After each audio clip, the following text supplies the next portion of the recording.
Hi, this is a quick video about changing the outer tie rod ends on a 2007 Chevy Colorado.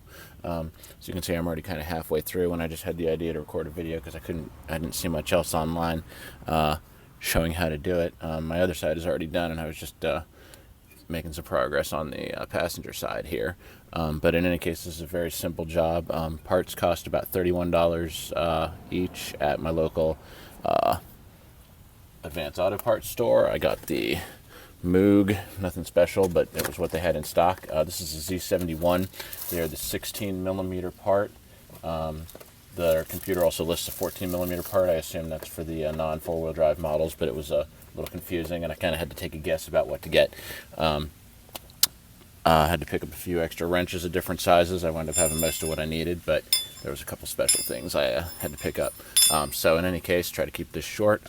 Tie rod in, jack the truck up, loosen the lug nut bolts, jack the truck up, take the tire off, make sure you secure properly with jack stands. With the tire off, you can see the entire assembly. The first thing you want to remove is this nut here, or you basically just loosen it and bring it up the inner tie rod end, which you can see I've already done, and it's already pretty loose because I got a lot WD-40 and PB Blaster on here. Starts out like this. You just loosen that. Driver's side, I had to put a jack underneath the wrench to get it to turn. It was pretty tight on there. Passenger side, I was able to get it. I just put another wrench on here to hold the inner tie rod end from rotating while I broke that loose. It was a... Of course, there's no size stamped on this wrench. Oh, 15/16. Okay, should be metric, but I didn't have a metric in that size. This was good enough to do the job.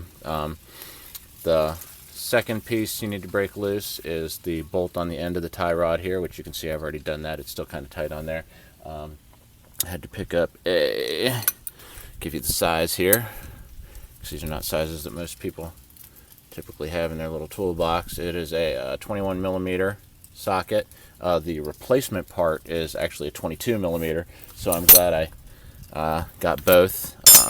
Paid the extra $1 for the deep well sockets in case I had to beat them with a hammer, or the impact sockets, you know what I mean. So 21 millimeter to take off the existing part, and then I just got my big breaker bar here, and 22 millimeter to put on the new part. I think this box here is my trash. I think I left the new one in the bed of the truck.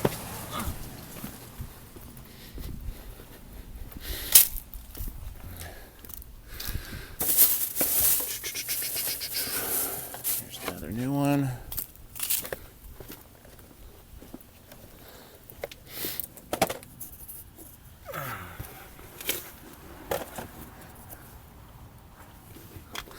So, replacement part. Anybody who's ever done this kind of work before is pretty intuitive for how to do it.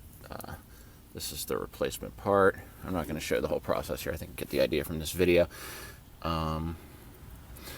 So all you do is take this nut off. Once you have that off, you're probably going to need to use a puller to get the old tie rod out.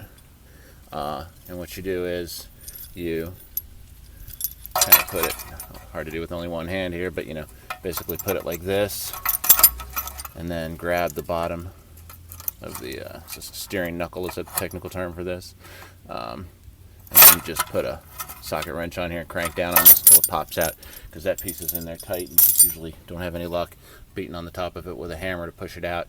The one other thing I had to do that I'll make a note of here for anybody that comes along after me is I had to use once I had this bolt out, there wasn't enough flex in the tie rod assembly to actually remove it. It kind of just hung about that far down. What I had to do was take my jack, and I put it under my rotor, and I jacked this up, jacked up the whole upper lower control arm assembly there, and then I was able to get the tie rod out, and it was already pretty loose on the outer end was already, at least on the driver's side. I'm going to cross my fingers and hope it's the same way on the passenger side. Was already pretty loose, so once this came down, I was able to just corkscrew it out. For me, it was 19 turns. Your mileage may vary.